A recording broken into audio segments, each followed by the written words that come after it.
Hello friends, आज आपण start करूया ग्रुप थेरी, ज्याच्यामध्ये आपण symmetry properties of molecule study करू. चला स्टार्ट करूया. बघा, सिमेट्री म्हणजे काय असते? The structure in which various part of a molecule are in harmony with each other so that the structure is well balanced is called as a symmetry structure. आता बघा इथे काय सांगितलेलं आहे, असं स्ट्रक्चर ज्याच्यामध्ये व्हेरियस पार्ट, मॉलिक्यूलचे डिफरंट पार्ट्स एकमेकांच्या हार्मोनीमध्ये म्हणजे तसं समजा एखादी पार्ट आहे, दुसरा पार्ट त्या ठिकाणी सेम अवेलेबल असला पाहिजे अपोजिट साईडला, त्याला आपण म्हणतो हार्मोनी. तर म्हणून ते स्ट्रक्चर वेल बॅलन्स्ड असतं. जसं तराजू बघून घ्या, दोन पॅन असतात, प्रत्येक फळ सिमेट्रिक असते. कोणतीही वस्तू जी दोन सारख्या भागामध्ये डिवाइड करू शकतो त्याला आपण म्हणतो सिमेट्री. तर अशा स्ट्रक्चरला आपण म्हणतो symmetry structure. Scientifically the object is said to be symmetrical if it has more than one equivalent orientation. Scientifically जर सांगायचं झालं तर काय म्हणू शकतो आपण? असं स्ट्रक्चर ज्याच्यामध्ये एकापेक्षा जास्त इक्विव्हॅलेंट ओरिएंटेशन असतात. इक्विव्हॅलेंट ओरिएंटेशन म्हणजे काय? तर त्या मॉलिक्यूलला किंवा त्या वस्तूला जर आपण फिरवून बघितल्यानंतर जर ती वस्तू स्वतःला रिपीट करत असेल, ती पुन्हा सारखीच दिसत असेल 360 डिग्रीमधून रोटेट करताना, तर त्याला आपण म्हणतो इक्विव्हॅलेंट ओरिएंटेशन. तर तशाच वस्तूंना आपण म्हणायचं सिमेट्री. आता बघा, सिमेट्री दाखवण्यासाठी काही एलिमेंटची आवश्यकता असते. ते एलिमेंट कोणते कोणते आहे बघा. The geometrical entities like point, line, axis, plane about which symmetry operation is carried symmetry operation is called as symmetry element. म्हणजे जॉमेट्रिकल एंटिटीज कोणत्या राहू शकतात? पॉईंट राहू शकतो, लाईन राहू शकतो किंवा प्लेन राहू शकतो, ज्याच्या अबाउट आपण सिमेट्री कन्सिडर करू शकतो, सिमेट्री ऑपरेशन कॅरी करू शकतो, त्यांना आपण म्हणतो सिमेट्री एलिमेंट. आता सिमेट्री एलिमेंट काय असू शकते बघा. समजा एखादी लाईन जर आपण कन्सिडर केलं तर लाईनच्या अलॉंग, जसं एखादी समजून घ्या, एखादी फ्रूट आहे, त्या फ्रूटला जर आपण कट केलं मधून आणि दोन सारखे भाग भेटत असतील तर कट करताना एक प्लेन सापडलेला आहे आपल्याला तिथे, तर त्याला आपण म्हणतो प्लेन ऑफ सिमेट्री. आणि याच पद्धतीने आपण बाकीचे सुद्धा डिफाईन करू शकतो, जसं पॉईंट ऑफ सिमेट्री झालं, लाईन ऑफ सिमेट्री झालं. ठीक आहे. आता बघा, सिमेट्री ऑपरेशन म्हणजे काय? Moment or transformation of the molecule about the symmetry element. म्हणजे काय करायचं? सिमेट्री एलिमेंटच्या भोवताल त्या मॉलिक्यूलला ट्रान्सफॉर्म करून बघायचं, पण अशा पद्धतीने in such a way that resulting configuration is indistinguishable from original work is called as symmetry operation. आता सिमेट्री ऑपरेशन म्हणजे काय बघून घेऊ आपण थोडं. समजा एखादी वस्तू आपण अशा पद्धतीने फिरवून बघितली, कशाच्या भोवताल? त्याच्या सिमेट्री एलिमेंट, म्हणजे तो पॉईंट राहू शकतो, लाईन राहू शकतो किंवा प्लेन राहू शकतो, त्याच्या भोवताल त्याला फिरून बघायचं. आणि फिरवल्यानंतर जर ती ओरिजिनल सारखीच दिसत असेल तर त्याला म्हणायचं सिमेट्री ऑपरेशन. एक गोष्ट लक्षात ठेवायची आहे, इथे सुरुवातीचं स्ट्रक्चर आणि ऑपरेशन केल्यानंतरचं स्ट्रक्चर हे दोन्ही आपल्याला सारखेच दिसले पाहिजे, तेव्हाच त्याला म्हणायचं सिमेट्री ऑपरेशन. अदरवाईज आपण त्याला सिमेट्री ऑपरेशन म्हणू शकत नाही. बघा, आता सिमेट्री एलिमेंट आणि सिमेट्री ऑपरेशन काय असतात आपण एक एक करून स्टडी करू. सेंटर ऑफ सिमेट्री किंवा इन्व्हर्शन सेंटर म्हणजे काय? हा एक इमॅजिनरी पॉइंट असतो मॉलिक्यूलमध्ये about which reflection of a molecule reflection of every point is carried out resulting in equivalent atom called as center of symmetry. काय होते इथे? जो सेंटर असतो त्या सेंटर पासून आपल्याला दोन्ही साईडला त्याचे रिफ्लेक्शन दिसते. एका बाजूला जी वस्तू असेल एक्झॅक्टली त्या वस्तूपासून त्या पॉईंट पर्यंत एक लाईन काढायची, ती लाईन एक्सटेंड करायची अपोजिट साईडला, तर एक्झॅक्टली अपोजिट साईडला आपल्याला तीच वस्तू पुन्हा दिसते, म्हणजे तिचं रिफ्लेक्शन आपल्याला दिसून पडते. तर त्याला आपण म्हणायचं सेंटर ऑफ सिमेट्री. म्हणजे प्रत्येक पॉईंटचं रिफ्लेक्शन अपोजिट साईडला असल्यासारखं आपल्याला दिसून पडते. जसं फॉर एक्झाम्पल, जर तुम्ही क्रिकेटमधला बॉल कन्सिडर केला तर त्याचं सेंटर इमॅजिन करू शकतो आपण. त्या सेंटरला जर तुम्ही कन्सिडर केलं तर समजून घ्या, इकडून आपण एक लाईन काढली आणि ती सेंटरमधून पास झाली पलीकडे निघाली, तर त्या लाईनवर असणारे प्रत्येक पॉईंट हे सारखे असतात, अपोजिट साईडला असणारे. तर त्याला आपण म्हणायचं center of symmetry. In other words, if a line is drawn and through the point passes through inversion center, it means equivalent atom on exactly opposite side. काय सांगितलेलं आहे, जर आपण एखादी लाईन पास केली त्या सेंटर ऑफ सिमेट्री मधून किंवा इन्व्हर्शन सेंटर मधून, तर इक्विव्हॅलंट ॲटम प्रेझेंट असतील एक्झॅक्टली अपोजिट साईड्सला. बघा सेंटर ऑफ सिमेट्री चे काही एक्झाम्पल आपण दिलेले आहे इथे, पण त्याच्या अगोदर आपण चेक करून घेऊ. बघा याला आपण डिनोट करतो कशाने, आयनी. स्मॉल आय म्हणजे सेंटर ऑफ सिमेट्री, आणि हा कुठून आलेला आहे, हा आलेला आहे इन्व्हर्शन सेंटर पासून. इन्व्हर्शनचा आय घेतलेला आहे. बघा इथे आपण H2 मॉलिक्यूल कन्सिडर केला, सेंटर कन्सिडर केलेला आहे. त्या सेंटर पासून दोन्ही बाजूला H आहे, म्हणजे या H पासून सेंटर पर्यंत लाईन काढली ना, आणि अपोजिट साईडला जर त्याला कंटिन्यू करत गेलं तर दुसऱ्या साईडला सुद्धा H भेटलेला आहे. सेकंड केसमध्ये बघू शकतो आपण, इथे काय झालेलं आहे, इथे सेंटर घेतलेला आहे. बघा दोन्ही बाजूला C प्रेझेंट आहे. आता समजा मी हा H घेतला इकडला आणि इथून कंटिन्यू लाईन काढली, तर बघा अपोजिट साईडला दुसऱ्या H मधूनच चाललेली आहे, किंवा या H मधून काढलेली लाईन बघा दुसऱ्या बाजूला पण दुसऱ्या H मधून चाललेली आहे. याचा अर्थ इथे आपल्याला रिफ्लेक्शन मिळते त्या पॉईंटमधून जाणार, तर त्याला आपण म्हणू शकतो सेंटर ऑफ इन्व्हर्शन. दुसरं केस चेक करू शकतो. बघा इथे CO2 कन्सिडर केलेला आहे. CO2 मध्ये सुद्धा अपोजिट साईडला O प्रेझेंट आहे त्या पॉईंटच्या, आणि इकडे दोन्ही साईडला काहीच प्रेझेंट नाही आहे, म्हणजे त्याचं एन्व्हायरमेंट जवळपास सेम आहे. इथे बघून घ्या, सेंटर आहे, 2 नायट्रोजन आहे, इकडे एक ऑक्सिजन तिकडे पण एक ऑक्सिजन आहे. बॉन्डिंग जर कन्सिडर नाही केली तर दोन्ही त्या पॉईंटच्या दोन्ही बाजूला N आहे, आणि इकडे बघा दोन्ही बाजूला O आहेत. म्हणजे एका बाजूला जी वस्तू आपल्याला दिसेल सेम वस्तू आपल्याला पलीकडल्या बाजूला सुद्धा दिसली पाहिजे, एक्झॅक्टली सेम डिस्टन्सवर, तर त्याला आपण म्हणू शकतो सेंटर ऑफ सिमेट्री. बघा या केसमध्ये सुद्धा CO आहे, सेंटरला आहे तो, इकडे NH3 इकडे पण NH3, इकडल्या बाजूला NH3 इथे पण NH3, खाली NH3 आणि वर, आणि सगळेच्या सगळे सेम डिस्टन्सला अवेलेबल आहे. इथे सुद्धा आपल्याला सेम दिसून राहिलेलं आहे. निकेल आहे, CN आहे सगळ्या साईडला त्याचे, म्हणजे इथे सुद्धा सेंटर ऑफ सिमेट्री अवेलेबल आहे. आता बघा नोट काय सांगितलेलं आहे, there is only one operation in inversion. Second inversion brings the molecule to original position. काय सांगितलेलं आहे, जर एखाद्या ठिकाणी सेंटर ऑफ सिमेट्री प्रेझेंट असेल तर आपण फक्त एकच इन्व्हर्शनचं ऑपरेशन करू शकतो. म्हणजे किती डिग्रीनी, 180 डिग्रीनी. जर पुन्हा एकदा ऑपरेशन करण्याचा प्रयत्न कराल तर तो मॉलिक्यूल स्वतःच्या ओरिजिनल पोझिशनला येऊन जाईल, म्हणून फक्त एकच ऑपरेशन आपण याच्यामध्ये करू शकतो. All the atoms except the one atom, जो कुठे असेल सेंटरला, center of symmetry should be present in pair. बघा काय सांगितलेलं आहे, सगळे ॲटम पेअर मध्ये प्रेझेंट असले पाहिजे, तेव्हाच तो सेंटर ऑफ सिमेट्री दाखवेल. पण इथे एक्सेप्ट सांगितलेला आहे, कोणता ॲटम, जो ॲटम कुठे प्रेझेंट असेल, सेंटरला. म्हणजे जर सेंटरला ॲटम प्रेझेंट असेल तर तोच फक्त एकटा राहील, आणि बाकी सगळे ॲटम ते पेअरमध्ये प्रेझेंट असले पाहिजे, तेव्हाच त्याला आपण म्हणू शकतो की सेंटर ऑफ सिमेट्री एक्झिस्ट करते, ज्याला दुसरं नाव आहे inversion centre. The molecules like कोणते कोणते, CH4, PCl5, BF3 have no inversion centre. आता तुम्ही जर म्हणाल की कार्बन एकच आहे आणि बाकी पेअरमध्ये प्रेझेंट आहे, तर इथे सेंटर ऑफ सिमेट्री का बरं नाही, कारण जर तुम्ही CH4चं स्ट्रक्चर कन्सिडर केलेलं असेल तर ते स्क्वेअर प्लेनर नसून ते कसं आहे, टेट्राहेड्रल जॉमेट्री आहे त्याची. टेट्राहेड्रल जॉमेट्री असल्यामुळे जर एक H आपण वर दाखवला तर दुसरा H खाली दाखवत नाही, तो पंख्याच्या पाते वाकल्यासारखे 3 डायरेक्शनला शिफ्ट झालेले असतात. म्हणून सिमिलरली PCl5 मध्ये बघा काय होते, एक Cl वर आहे एक Cl खाली आहे Pच्या, याचा अर्थ तिथे सेंटर ऑफ सिमेट्री एक्झिस्ट करते, पण उरलेले 3 जे आहे ते एका प्लेन मध्ये आहे.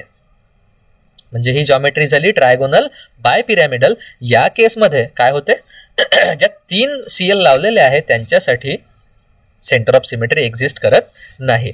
म्हणून इथे आपण म्हणू शकतो की CH4, PCl5, BF3 या टाईपच्या मॉलिक्यूलमध्ये सेंटर ऑफ सिमेट्री किंवा इन्व्हर्शन सेंटर नसते. आता आपण चेक करू ॲक्सिस ऑफ सिमेट्री काय असते. बघा, an imaginary axis passing through a molecule. हा इमॅजिनरी ॲक्सिस आहे जो मॉलिक्यूल मधून पास होईल. About which if a molecule is rotated. म्हणजे बघा काय सांगितलेलं आहे, तिथे आपण काय केलं, लाईन काढलेली होती. इथे काय करायचं, एक ॲक्सिस घ्यायचा, त्याच्या भोवताल त्या मॉलिक्यूलला रोटेट करून बघायचं, फिरून बघायचं. किती डिग्रीने, 360 डिग्रीने. जर 360 डिग्रीने रोटेट करताना काय होईल, it forms indistinguishable structures more than once. एकापेक्षा जास्त वेळेस 360 डिग्रीमध्ये त्यांनी स्वतःला रिप्रेझेंट केलं पाहिजे, शो केलं पाहिजे, तेव्हाच आपण त्याला म्हणू शकतो की त्याच्यामध्ये ॲक्सिस ऑफ सिमेट्री आहे. आता हे काय असते बघू बघा. Axis of symmetry is denoted by CN. आता C म्हणजे ॲक्सिस झाला, N म्हणजे नंबर ऑफ रोटेशन झाले, किंवा तो नंबर किती वेळा स्वतःला रिपीट करतो 360 डिग्रीमध्ये, त्याला आपण म्हणू N. Where N is called as order of axis. ॲक्सिसचा ऑर्डर काय तो सांगेल. ऑर्डर म्हणजे काय, किती वेळा स्वतःला रिपीट करतोय तो, आणि तो कशाने मिळेल आपल्याला. N is equal to 360 divided by theta. आता हे काय असते आपण बघून घेऊ बघा. Where theta is an angle of rotation. 360 divided by, इथे 307 आहे by mistake, it should be 360 divided by theta. किती डिग्रीने त्याला रोटेट करू शकता तेव्हा पहिलं स्ट्रक्चर मिळते, तुम्हाला टोटल नंबर ऑफ स्ट्रक्चर्स मिळून जातील. Rotation which gives identical structure. आता बघा इथे काय सांगितलेलं आहे, हे असं रोटेशन आहे, थिटा म्हणजे असं रोटेशन आहे विच गिव्स आयडेंटिकल स्ट्रक्चर. हा मिनिमम अँगल राहील. For example H2 has 2 fold axis of rotation. 2 fold म्हणजे काय होईल, हा स्वतःला किती वेळा रिपीट करेल, 2 वेळा रिपीट करेल. कसा बघून घ्या. हा C2 सांगितलेला आहे. समजा हा हायड्रोजन, हा पहिला हायड्रोजन, त्याला 1 नंबर देऊ, दुसऱ्याला नंबर देऊ 2, आणि इथे O आहे, इथे सेंटर ऑफ सिमेट्री आपल्याला दिसणारच नाही कुठे. पण हा जो C2 ॲक्सिस घेतलेला आहे, समजा आपण याला C कन्सिडर केला आणि मग याला असा अलॉंग फिरवलं, तर काय होईल, हा इकडला हायड्रोजन इकडे शिफ्ट झाला, इकडला हायड्रोजन इकडे शिफ्ट झाला, म्हणजे 1 ची जागा 2 ने घेतली, 2 ची जागा 1 ने घेतली, आणि पुन्हा तो वापस चालला गेला 360 ला. म्हणजे किती वेळा रिपीट केला आणि स्वतःला 360 मध्ये 2 वेळा, एकदा मध्ये आणि एकदा 360च्या वेळेस. याचा अर्थ किती वेळा झालं ते C2. ठीक आहे. आता NH3 बघून घेऊ. NH3 मध्ये काय आहे, N आणि खाली किती हायड्रोजन आहे, 3. याला जर रोटेट केलं तर 360 मध्ये हा स्वतःला कितीदा रिपीट करेल, 3 वेळा रिपीट करेल, म्हणून याला आपण म्हटलेलं आहे C3. सिमिलरली आपण NiCl4 जर कन्सिडर केला, NiCN4 मध्ये बघा Ni आणि हा व्हर्टिकल ॲक्सिस, आणि हे 4 CN एकमेकांची जागा घेत राहील रोटेट करताना. हा एक CN पहिल्यांदा इथे जाईल, दुसऱ्यांदा इथे, तिसऱ्यांदा इथे, आणि चौथ्यांदा परत इथे वापस येऊन जाईल. याचा अर्थ 360 मध्ये आणि स्वतःला कितीदा रिपीट केलं, 4दा रिपीट केलं, म्हणून याला आपण म्हणू 4 फोल्ड ॲक्सिस ऑफ रोटेशन. आता इथे असेच नावं द्यायचे, जे नंबर ऑफ रोटेशन आहे, जे नंबर ऑफ रिपिटेशन्स आहे त्याला नंबर द्यायचा आणि समोर लिहायचं फोल्ड. म्हणजे 2 वेळा रिपीट करेल तर 2 फोल्ड ॲक्सिस ऑफ रोटेशन, 3 वेळा रिपीट करेल तर 3 फोल्ड ॲक्सिस ऑफ रोटेशन, आणि 4 वेळा रिपीट झाला म्हणून 4 फोल्ड ॲक्सिस ऑफ रोटेशन. बघा IF7, एक F वर, एक F खाली, आणि प्लेन मध्ये आहेत 5 जे रोटेट करू शकतो आपण, आणि तो स्वतःला किती वेळा रिपीट करेल, 5 वेळा रिपीट करेल, म्हणून त्याचं नाव आहे 5 फोल्ड ॲक्सिस ऑफ रोटेशन. आता लिनियर मॉलिक्यूल जर कन्सिडर केला तर त्याच्यामध्ये इन्फायनाईट ॲक्सिस ऑफ रोटेशन असतात. का बरं, हा HCl घेतलेला आहे, व्हर्टिकल तर काहीच सिमेट्री प्रेझेंट नाही, पण आडवा याच्यामध्ये प्रेझेंट आहे. तर तुम्ही जर एखादी रॉड घेतला आणि तो रॉड कितीही घुमवला, एखादी पाईप समजून घ्या, किती वेळा तुम्ही त्याला रिपीट फिरवण्याचा प्रयत्न केला, प्रत्येक वेळेस तो ॲज इट इज दिसतो. याचा अर्थ तिथे तुम्ही कितीतरीदा तुम्ही त्याला रिपीटदा बघू शकता, कितीही अँगल चेंज करून, म्हणजे इन्फायनाईट टाइम्स तुम्ही त्याला बघू शकता 360 मध्ये, म्हणून तिथे इन्फायनाईट नंबर ऑफ रोटेशन्स असतात. लिनियरसाठीच फक्त ही कंडिशन अप्लिकेबल आहे. आता बघा, if a molecule has more than one axis of rotation, then the axis with highest order is called principal axis. आता बघा इथे काय सांगितलेलं आहे. कधी कधी काय होऊ शकतं, एखाद्या मॉलिक्यूलमध्ये जास्त ॲक्सिस प्रेझेंट राहू शकतात रोटेशनचे, मग ज्याचा ऑर्डर सगळ्यात जास्त आहे, म्हणजे ज्याच्या अलॉंग फिरवल्यानंतर आपल्याला सगळ्यात जास्त नंबर ऑफ रोटेशन्स मिळतील किंवा नंबर ऑफ स्ट्रक्चर्स मिळतील रिपीटेडवाले, त्याला म्हणायचं प्रिन्सिपल ॲक्सिस. कोणाला, ज्याच्या अलॉंग फिरवल्यानंतर जास्तीत जास्त स्ट्रक्चर मिळत आहेत त्या मॉलिक्यूलला. While the axis with lowest order is called as subsidiary axis. कळलं? प्रिन्सिपल ॲक्सिस म्हणजे काय, ज्याच्यामध्ये हायेस्ट ऑर्डर राहील, जो सगळ्यात जास्त वेळा रिपीट करेल तो, आणि सगळ्यात कमी वेळा रिपीट करेल त्याला म्हणायचं सबसायडरी ॲक्सिस. आता इथे प्रिन्सिपल ॲक्सिस आपल्याला सगळ्यात जास्त कामी येणार आहे. बघा केस कशी आहे. आपण BF3 जर कन्सिडर केला, BF3 मध्ये 2 टाईपचे ॲक्सिस पॉसिबल आहे. एक म्हणजे फक्त B मधून जाणारा, जो स्वतःला 3 वेळा रिपीट करतोय, आणि एक वेळा या B आणि या F मधून जाणारा. बघा कसा, जर याला तुम्ही आडवं फिरवलं तर त्या केसमध्ये काय होईल, म्हणजे हा परपेंडिक्युलर राहील. तर या केसमध्ये फक्त हा एफ जागेवर राहील, हा बी जागेवर राहील. फक्त हा एफ खाली चालला जाईल, हा खालचा एफ वर चालला जाईल रोटेट केल्यानंतर. म्हणजे इथे फक्त असं आडवं फिरवल्यानंतर याला 2दा रिपीट होतोय आणि वरून फिरवल्यानंतर 3दा रिपीट करतोय. म्हणजे हा C3 झाला प्रिन्सिपल ऍक्सिस. आणि हे C2 किती प्रेझेंट आहे याच्यामध्ये, 3 C2 प्रेझेंट आहे. बघा, हा एक C2 जो बी आणि एफ मधून गेला, दुसरा या बी आणि या एफ ला कनेक्ट करणारा हा एक C2, आणि या बी आणि या एफ ला कनेक्ट करणारा हा एक C2.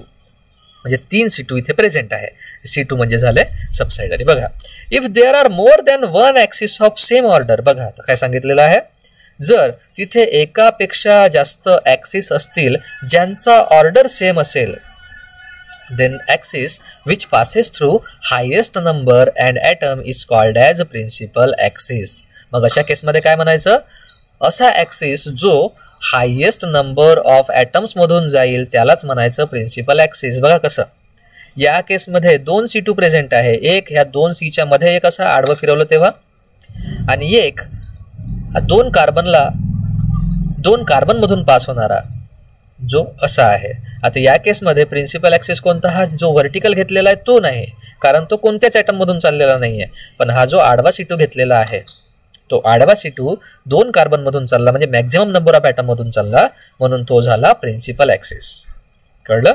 म्हणजे या केसमध्ये काय झालं होतं, हायेस्ट नंबर ऑफ रोटेशन जो दाखवेल तो प्रिन्सिपल ऍक्सिस, बाकी subsidiary.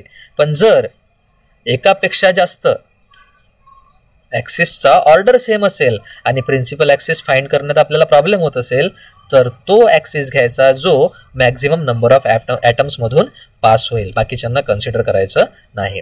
There are n-1 symmetry operation associated with CN axis, they are denoted by. बघा आता इथे n-1 सिमेट्री ऑपरेशन असतील CN ऍक्सिसवर. कसे? फॉर एक्झाम्पल, जर समजा तुम्ही एखाद्या स्ट्रक्चरला 4 वेळा आपल्याला तो सापडत असेल 360 मध्ये, तर C4 आपण त्याला लिहू शकतो.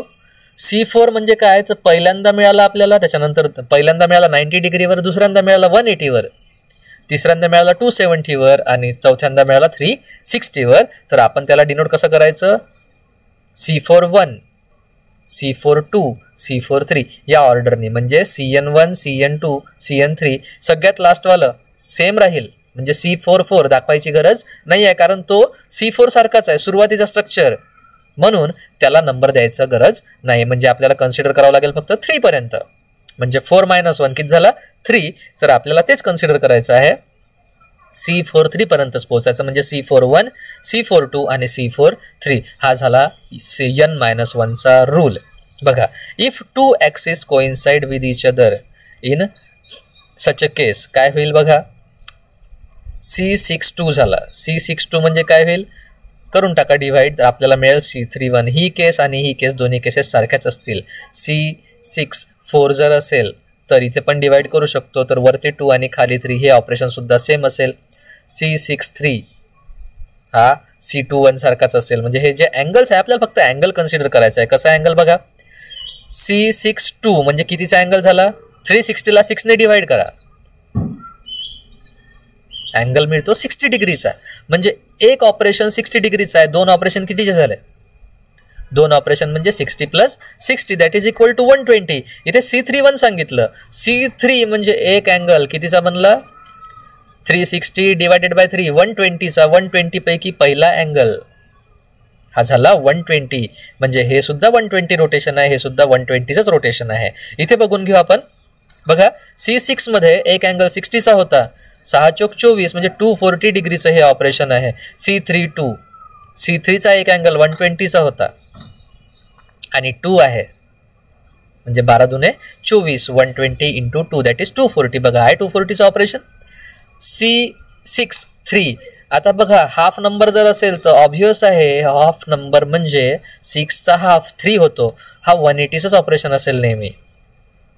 म्हणजे C21 बघा, 2चा हाफ 1 आहे, हे सुद्धा कितीचं ऑपरेशन आहे, 180चं ऑपरेशन आहे. अशा पद्धतीने आपण त्याला लक्षात ठेवू शकतो. बघा, determine the number of axis of symmetry in the following molecules. आपण चेक करू थोडंसं. NH3 घेतलेला आहे, NH3 बघा, N आहे, खाली 3H लागलेला आहे. रोटेट जर केलं 3 वेळा आपल्याला तो सापडेल, रिपीट होईल. म्हणून इथे एक अँगल एकच ॲक्सिस आहे C3चा. सेकंड केस CH4. आता CH4चं स्ट्रक्चर काढू आपण आधी. हा C घेतलेला आहे, एक H वर गेला, 3H खाली राहिलेला आहे. आता हा C आणि हा H दोघांना कनेक्ट करणारी लाईन झाली C3. का बरं? कारण खाली 3H आहे. जर याला रोटेट केलं आपण पंख्यासारखं तर हा एक H एकेकाची जागा घेत जाईल आणि 3 वेळा आपल्याला हे स्ट्रक्चर रिपीट झाल्यासारखं दिसेल. तर याला म्हणू आपण C3. किती C3 झाले इथे? 1 2 3 4. 4 CH ला कनेक्ट करणारे 4 C3. याच्यामध्ये 4 C3 झाले. आणि इथे घेतलेला आहे C2. आता C2 का बरं घेतलेला असेल? याचा आन्सर मला थोडं बघावं लागेल, मला आठवत नाहीये. बहुतेक किती C2 राहणार नाही. चला नेक्स्ट आपण केस चेक करू. बघा क्यूब घेतलेला आहे. जर क्यूबमध्ये आपण कन्सिडर केलं तर या केसमध्ये काय होतं, क्यूबच्या सगळ्या साईड सेम आहेत. म्हणजे आपण एक असा ॲक्सिस जरी कन्सिडर केला, 3D डायग्राम आहे, 3च ॲक्सिस बनतील, 3च्या वर ॲक्सिस बनणार नाही आणि प्रत्येक डायरेक्शनने तो रिपीट होईल. म्हणजे 3 C4 ॲक्सिस आहे, 6 C2 ॲक्सिस. आता C2 ॲक्सिस 6 का बरं झाले? आपण काय चेक करू शकतो? C2 ॲक्सिस म्हणजे हे बघा, ह्या डायगोनली अपोजिट जे आहेत, डायगोनली अपोजिट साईड आपण चेक करू शकतो. याच्या वेगवेगळ्या अँगल्सने तुम्ही त्याला चेक करू शकता. तुम्हाला ते रिपीट, जर इथे आपल्याला व्हिडिओ बघता आला असता तर तुम्हाला कळलं असतं की याला आपण कोणत्या कोणत्या डायरेक्शनने कसं कसं रिपीट करू शकतो किंवा कसं फिरून बघितल्यानंतर आपल्याला इमेजेस त्याच्या सारख्या मिळतात. तुम्ही एक काम करू शकता, घरी एखादी क्यूब घेऊ शकता, क्युबॉइडल डायग्राम, आणि त्याला तुम्ही फिरून बघा. नंबर फेसेसला नंबर देऊन टाकायचे आणि फिरून बघायचं. मग तुम्हाला हे कन्सेप्ट क्लिअर होऊन जाईल की इथे किती टाईपचे ॲक्सिस प्रेझेंट आहे. बघा इथे एक्झाम्पल दिलेले आहे, 3 C4 ॲक्सिस आहे आणि 4 C3 ॲक्सिस सांगितलेले आहे आणि 6 C2 ॲक्सिस सांगितलेले आहे. तर हे कसे येतील बघून घ्या. बघा मी एक सांगून देतो, ही एक लाईन याचा सेंटर घ्यायचा, ही एक लाईन याचा सेंटर घेऊन घ्यायचा आणि याला कनेक्ट करून टाकायचं. बघा काय होईल, याला जेव्हा रोटेट करू, हा इकडला वरचा फेस खालच्या फेसच्या ठिकाणी चालला जाईल आणि खालचा फेस वरच्या ठिकाणी येऊन जाईल. म्हणजे हा झाला कोणता ॲक्सिस? हा झाला C2 ॲक्सिस. अशा टाईपचे तुम्हाला जेवढे एजेस आहेत इथे तेवढे तुम्हाला मिळतील. जसं या 2 एजेस कनेक्ट करणारा टोटल एजेस मिळतील तुम्हाला 6 पेअर्स मिळतील, कारण 12 एजेस आहेत म्हणून इथे 6 C2 ॲक्सिस मिळालेले आहे. आणि अपोजिट टाईपचे अपोजिट साईडचे जे पॉईंट्स आहे ते जर तुम्ही कलेक्ट केले तर तुम्हाला इथे 4 C3 ॲक्सिस मिळतील आणि बाकीचे तुम्हाला मिळतील 3 C4 ॲक्सिस. हे तुम्ही बघा करून तुम्हाला कळून जाईल. बघा इथे बेन्झिन मॉलिक्यूल घेतलेला आहे. बेन्झिन मॉलिक्यूलमध्ये सांगायची गरज नाही. बघा इथे C2 ॲक्सिस म्हणजे काय, C6 म्हणजे काय. जर बेन्झिन मॉलिक्यूल आडवा पकडला आणि व्हर्टिकली त्याच्यामधून एखादी लाईन पास केली तर त्यामध्ये काय होईल, तो स्वतःला 6 वेळा रिपीट करेल. म्हणजे असे आपल्याला C6 ॲक्सिस मिळेल 1. आणि हा C2 म्हणजे काय, अपोजिट साईडचे कार्बन कनेक्ट केल्यानंतर याला जर फिरवलं तर ही साईड, हे 2 कार्बन इकडल्या 2 कार्बनची जागा घेत जाईल. असंच करता करता तुम्हाला इथे जास्तीत जास्त 3 लाईन्स तुम्ही काढू शकता, 6 लाईन काढू शकता. म्हणजे एक तर हे कार्बन अपोजिट साईडचे कार्बन कनेक्ट करून आणि दुसरा म्हणजे ह्या 2 साईड जे बॉन्ड्स आहे त्या बॉन्ड्सच्या मधून एक लाईन काढू शकता तुम्ही आणि मग त्याला फिरून बघायचं.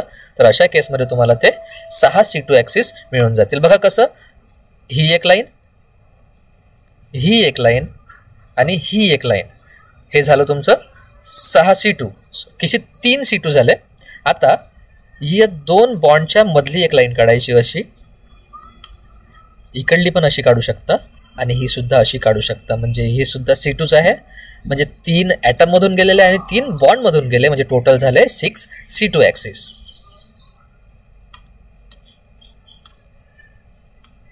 IF7 has 5-fold axis. Sorry, page repeat झालेलं आहे बहुतेक, इथलं काही सुटलेलं होतं आपलं. बघा HCl मध्ये बघा काय करू शकतो आपण, जर रोटेट केलं तर इथे C2 प्रेझेंट नाही आहे, पण आडव्या याच्यामध्ये C इन्फिनिटी प्रेझेंट आहे. आणि H2 मॉलिक्यूल जर घेतला, आडव्या याच्यामध्ये C इन्फिनिटी प्रेझेंट आहे आणि व्हर्टिकलमध्ये प्रेझेंट आहे C2. कारण त्याला रोटेट जर कराल तुम्ही तर H ची जागा बदलणार नाही, पण त्याचं फेस बदलत राहील आणि इकडे एका H ची जागा दुसरा H घेत राहील. म्हणजे एक C इन्फिनिटी झाला आणि इनफायनाईट C2 झालंय. इनफायनाईट C2 म्हणजे एक तर तुम्ही असं व्हर्टिकल काढलं, थोडा थोडा अँगल चेंज करत नाही, एक वेळा आडवा येऊन जाईल इथे म्हणजे अलॉंग धिस लाईन, या लाईनला परपेंडिक्युलर कितीतरी तुमचे C2 प्रेझेंट राहतील. जर आपण PTCl4 कन्सिडर केला, PTCl4 मध्ये बघा या 2 Cl ला कनेक्ट करणारा C2 राहील, कारण हा Cl तिकडे चालला जाईल, हा Cl इकडे येऊन जाईल. सिमिलरली या 2 Cl ला कनेक्ट करणारा एक C2 राहील. या 2 लाईन्सला, या आडव्या उभ्या जो 2 लाईन्स दिसतात त्याला कनेक्ट करणारा C2 राहील. या लाईन्सला सुद्धा कनेक्ट करणारा C2 राहील. म्हणजे 4 C2 प्रेझेंट झाले. आणि एक जो व्हर्टिकल जो PT मधून गेला, बाकी कोणत्याच सेल मधून गेलेला नाहीये, ते राहील एकच, that is 1C4. Yellow phosphorus जर कन्सिडर केला, बघा तुम्ही स्ट्रक्चर चांगल्याने बघू शकता. हे 3D स्ट्रक्चर आहे. म्हणजे हे 3P एकाच प्लेन मध्ये आहे, हे उरलेले 3P एका प्लेन मध्ये आहे, हे इकडले 3P एका प्लेन मध्ये आणि इकडले 3P एका प्लेन मध्ये. या केसमध्ये 4C3 बनतात. 4C3 का बरं बनतात? हा P आणि खाली जो ट्रायंगल बनला त्याचा सेंटर, म्हणजे पिरॅमिडचा शेप आहे हा, पण सगळे फेसेस त्याचे ट्रायंग्युलर आहे. पिरॅमिड मध्ये सगळ्या साईड त्रिकोणी असतात आणि खालचा बेस चौकोनी असतो. इथे खालचा बेस सुद्धा त्रिकोणी आहे. इथे वरचा P आणि खालचा ट्रायंगल हा झाला एक C3, कारण प्रत्येक P स्वतःची जागा चेंज करेल.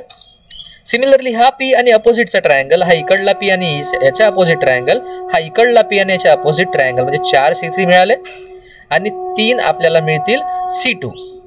आता हे 3 C2 कसे मिळतील तुम्ही थोडं स्टडी करू शकता. सिमिलरली CO2 चेक करू शकता तुम्ही, अलिन सुद्धा चेक करू शकता. हे तुम्हाला नोट्स प्रोव्हाइड केलेलं आहे, तुम्ही याच्यामध्ये थोडं स्टडी करून घ्यायचं, तुम्हाला प्रॅक्टिससाठी थोडं बरं होऊन जाईल. तर हे जे पहिलं लेक्चर आहे आपण इथे स्टॉप करूया.